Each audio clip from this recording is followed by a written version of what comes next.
Friends, आज हम बात कर रहे हैं सुजलॉन एनर्जी की और साथ में हम बात करेंगे ऊर्जा ग्लोबल की।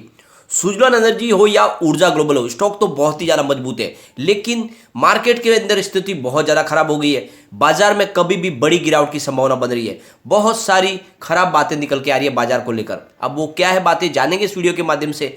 सारी की सारी सिचुएशन है वो बिगड़ रही है। लगातार आप देख रहे होंगे 3 दिन से मार्केट लगातार क्लोजिंग वो निगेटिव आ रही है और इससे एक बात समझ में आ रही है कि बाजार को किसी तरह से खरीदारी का साथ नहीं मिल पा रहा है। सबसे बड़ी बात है एफआई का रुझान बाजार की तरफ से बिल्कुल मुड़ चुका है, वो लगातार सेलर बने हुए हैं।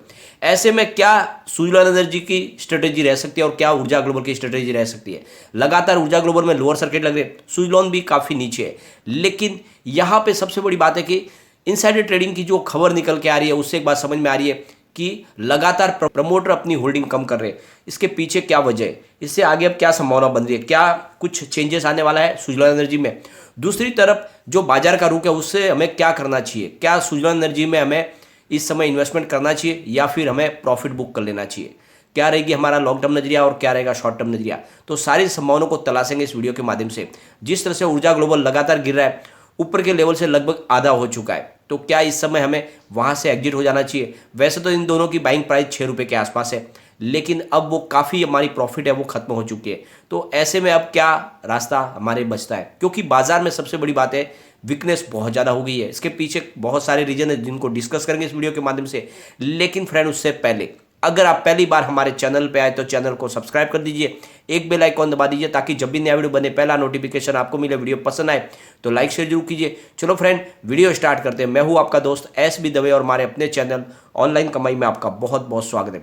फ्रेंड्स, वैसे तो सुजलॉन एनर्जी और ऊर्जा ग्लोबल बहुत ही मजबूत स्टॉक है। जैसा कि मैंने आपको लगातार कहा है, यह स्टॉक आगे जाके मल्टीबैगर बनेंगे तो बिल्कुल बनेंगे, परंतु अब आपको इसका नजरिया सिर्फ लॉन्ग टर्म का रखना होगा। अगर आपका शॉर्ट टर्म का नजरिया है तो जल्द से जल्द इनमें प्रॉफिट बुक करने की कोशिश करें, क्योंकि वातावरण तो बहुत ज़्यादा खराब हो चुका है। एक बार सुजलॉन एनर्जी की बात कर लेते हैं तो स्टॉक ओपन हुआ 10.90 पर फ्राइडे को, यही दिन भर की आई थी। लो है 10.15 का और एंड में 10.15 पर यहाँ पे 5% का लोअर सर्किट लगा, तो काफ़ी ज़्यादा गिरावट हुई। और इस गिरावट के पीछे वजह है बाजार का रुख आप देख लो, लगातार खराब बना हुआ है, लगातार निगेटिव वातावरण बना हुआ है। पिछले 3 दिन से देखोगे तो आप बुधवार, गुरुवार और शुक्रवार को क्लोजिंग निगेटिव ही रही है। अगर बात करें फ्राइडे की तो सेंसेक्स 57,833 पर आ चुका है, जहाँ पे 59 पॉइंट की गिरावट हुई। तो यहाँ पे अब देख लो कि 58,000 का स्तर भी टूटा है, काफ़ी ज़्यादा वीकनेस है। यहाँ पे जो सबसे बड़ी चौंकाने वाली बात या यूं कहे कि डरावनी बात निकल के आ रही है वो है जेफरीज की तरफ से। जेफरीज के global equity head Christopher would का कहना है कि हाल में जो दुनिया के पूरे बाजार और साथ में इंडिया के बाजार में जिस तरह से गिरावट का दौर जारी है वो एक खतरनाक संकेत है। उनका कहना है कि ये जो पैटर्न है और ईयर 2000 का पैटर्न दोनों सेम लग रहे हैं। जिस तरह से ये गिरावट शुरू हुई है ये जल्दी रुकने वाली नहीं है, यहाँ पे लंबी गिरावट हो सकती है। और सन 2000 में भी ऐसे ही न्यूयॉर्क एक्सचेंज के अलावा दुनिया भर के बाजारों में भारी गिरावट आई थी और धीरे धीरे करके लगातार गिरते हुए S&P 500 इंडेक्स धराशायी हो गया था, तो बाजार लगभग क्रैश हो गए थे, बहुत ही ज़बरदस्त लॉस हुआ था।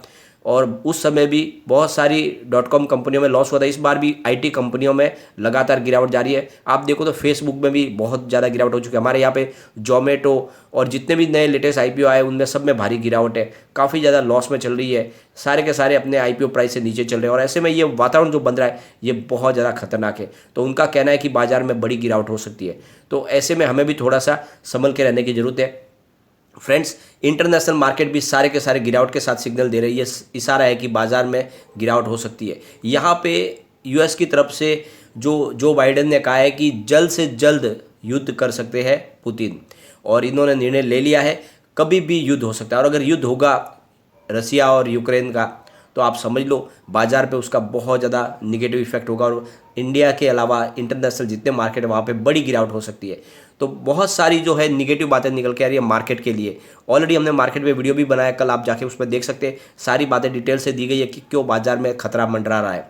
दूसरी तरफ एक सुजलॉन के लिए और एक संकेत निकल के आ रहा है निगेटिव, कि जो इसके इनसाइडर ट्रेडिंग बहुत लगातार हो रही है। इनके कंपनी से जो प्रमोटर ग्रुप से भी बहुत सारे लोग जो कंपनी से जुड़े हुए लोग हैं अपनी होल्डिंग है वो कम कर रहे हैं। यहाँ पे देखें तो रोहित चौहान ने करीब 8.2 मिलियन अपने शेयर बेच दिए, जिनकी प्राइस है, एवरेज प्राइस वो 10.52 के हिसाब से उन्होंने अपने शेयर बेचे, बड़ी क्वांटिटी में बेचा है। और ये जो माल बेचा उसके बाद में उन्होंने अपनी कम से कम 76% की अपनी जो होल्डिंग थी उसको कम कर लिया है। तो ये बड़ी एक इनसाइडर ट्रेडिंग हुई है। और इससे पहले रश्मि राठौड़ ने भी करीब 6.45 की प्राइस से करीब 16 मिलियन अपने शेयर बेच दिए थे, और प्राइस फिलहाल 10.65 की, और उस समय उन्होंने ₹6.25 के हिसाब से शेयर बेचे थे। जिससे एक बात समझ में आ रही है कि जो भी इसके प्रमोटर ग्रुप में जुड़े हुए लोग हैं या कंपनी से संबंधित लोग हैं, वो लगातार यहाँ पे बहुत ज़्यादा अपने शेयर बेच रहे हैं, अपनी होल्डिंग कम कर रहे हैं। आप देखोगे कि ये जो होल्डिंग लगातार जो कम हो रही है, इससे एक बात समझ में आ रही है कि ये शेयर जो खरीदे जा रहे हैं किसी ग्रुप के द्वारा खरीदे जा रहे हैं, हो सकता है आने वाले समय में किसी बड़े ग्रुप का यहाँ पे कब्जा हो जाए। अगर आप देखोगे तो प्रमोटर लगातार कम हो रहे हैं, अपनी होल्डिंग उनकी कम होती जा रही है। जून में 16.52% की होल्डिंग थी, सितंबर में घट के 16.41 रह गई, दिसंबर आते थे 16.04 हुई। तो ये जो होल्डिंग घट कर रही है, ये किसी और के पास शेयर जा रहे हैं, तो कभी भी यहाँ पे कुछ बड़ा चेंजेस देखने को हमें मिल सकता है। अब यहाँ पे जो सबसे बड़ी बात है, इंडिया के अंदर ग्रीन एनर्जी के शेयरों का भविष्य तो उज्जवल होगा, लेकिन उसमें थोड़ा समय लगेगा। तो आपको अपना नजरिया सेट करना होगा। अगर आप लॉन्ग टर्म इन्वेस्टर है तब तो डरने की कोई बात नहीं, चाहे सुजलान एनर्जी हो या ऊर्जा ग्लोबल, दोनों लॉन्ग टर्म में आपको बहुत अच्छा रिटर्न देने वाले। जो इनके टारगेट है हमारे 5 ईयर के 5 ईयर के, वो बिल्कुल आ सकते हैं, क्योंकि सरकार ने 2030 तक 50% की पूर्ति ग्रीन एनर्जी के माध्यम से होगी। तो आप समझ लो आने वाला भविष्य इनका उज्ज्वल है। लेकिन अभी फिलहाल में यहाँ पे गिरावट का दौर लंबा चल सकता है, तो ऐसे में आपको लॉस भी हो सकता है। तो ऐसे में अगर आपका शॉर्ट टर्म का नजरिया हो या मिड टर्म का नजरिया हो, तो जल्द से जल्द इसमें से प्रॉफिट बुक करने की कोशिश करें, क्योंकि यहाँ पे और भी गिरावट हो सकती है। लेकिन जो मजबूती इनके अंदर है, अगर बाजार ने साथ दिया तो फिर से ये संभल भी जाएंगे। तो आप देख लो कि सिर्फ इसमें लॉन्ग टर्म के लिए बने रहने में भी फायदा। बाकी बाजार में फिलहाल गिरावट का दौर तो जारी है, सारे शेयरों में गिरावट हो सकती है, लेकिन ये स्टॉक मजबूत है, ऊपर निकल के आ रही है। इंडिया का पहला ग्रीन प्लांट एक्टिवेट हो चुका है, यानी शुरू हो चुका है। उस हरियाणा की गवर्नमेंट ने अपनी तरफ से डिक्लेयर किया कि बिजली की जो सप्लाई होगी वो ग्रीन एनर्जी प्लांट के माध्यम से होगी। तो शुरुआत हो चुकी है, ये खुशखबरी है इस सेक्टर के लिए कि धीरे धीरे ग्रीन एनर्जी ने अपनी जगह लेनी शुरू कर दी है। सुजलान एनर्जी की अगर हम बात करें तो 4.40 इसका 52 वीक का लो था, 13.10 52 वीक आई है। फिलहाल स्टॉक 10.15 पर आ चुका है। ₹6 के आसपास खरीदारी थी, अभी प्राइस 10 के ऊपर है। आप चाहे तो प्रॉफिट बुक कर सकते हैं, क्योंकि यहाँ पे मुझे लग रहा है कि गिरावट और भी हो सकती है, क्योंकि इंटरनेशनल मार्केट सारे खराब हो चुके हैं। लेकिन रिजल्ट इसने बहुत ही बेहतरीन पेश किया है, सारे आंकड़े पॉजिटिव थे, कंपनी ने काफ़ी अच्छा मुनाफा बताया। ये इशारा है कि कंपनी आगे अच्छा ग्रो करेगी। और जैसे ही थोड़ा बाजार के सेंटीमेंट सुधरेंगे, एफआई का रुझान पॉजिटिव होगा, तो यहाँ पे बड़ी तेजी हमें देखने को मिलेगी और फिर वापस वैसे ही तेजी के साथ स्टॉक बढ़ेगा, क्योंकि ये मेरा फेवरेट स्टॉक है, मैंने लगातार आपको सजेस्ट किया है। एफआई फिलहाल सेलर है, जैसे ही वो बायर बनेंगे यहाँ पे बहुत अच्छी तेजी हमें देखने को मिली। फिलहाल तो यहाँ पे थोड़ा सा निगेटिव माहौल है। लॉन्ग टर्म वालों को कोई चिंता की बात नहीं, बने रहे, आने वाले समय में आपको फिर से तेजी देखने को मिलेगी, और आपका जो नजरिया है उस नजरिए के हिसाब से आपको प्रॉफिट मिलेगा ही मिलेगा। एक बार इसके पिवट लेवल को भी चेक कर लेते हैं। यहाँ से अगर स्टॉक और नीचे स्लिप होता है तो 9.90 पे फर्स्ट सपोर्ट है, स्टॉक और नीचे गया तो भाई 9.65 तक जा सकता है। थर्ड सपोर्ट 9.15 का निकल के आ रहा है। ऊपर की तरफ मूव करने पे जो टारगेट निकल के आ रहे हैं, 10.65 का फर्स्ट टारगेट है, 11.15 का सेकंड टारगेट है, और 11.40 का थर्ड टारगेट। ये आपको ध्यान रखना है। तेजी बनी तो फिर ये वापस 11:30 के आसपास जा सकता है, गिरावट हुई तो फिर ये 1 डिजिट में आ जाएगा। चलते हैं ऊर्जा ग्लोबल की तरफ। तो फ्रेंड्स यहाँ पे लगातार लोअर सर्किट लग रहा है, 16.25 पर स्टॉक आ चुका है। भले ही कंपनी बहुत मजबूत है, लगातार अपना कारोबार भी तेज़ी से आगे बढ़ा रही है। यहाँ पे लगातार अपने बिजनेस को तेज़ी से बढ़ाते हुए इन्होंने अब ऊर्जा केंद्र भी खोलने शुरू कर दिए और अपने ईवी व्हीकल की डिलीवरी देनी भी शुरू कर दी है। सब कुछ पॉजिटिव है, लेकिन बाजार साथ नहीं दे रहा, और ऐसे में यहाँ पर भी गिरावट हो गई।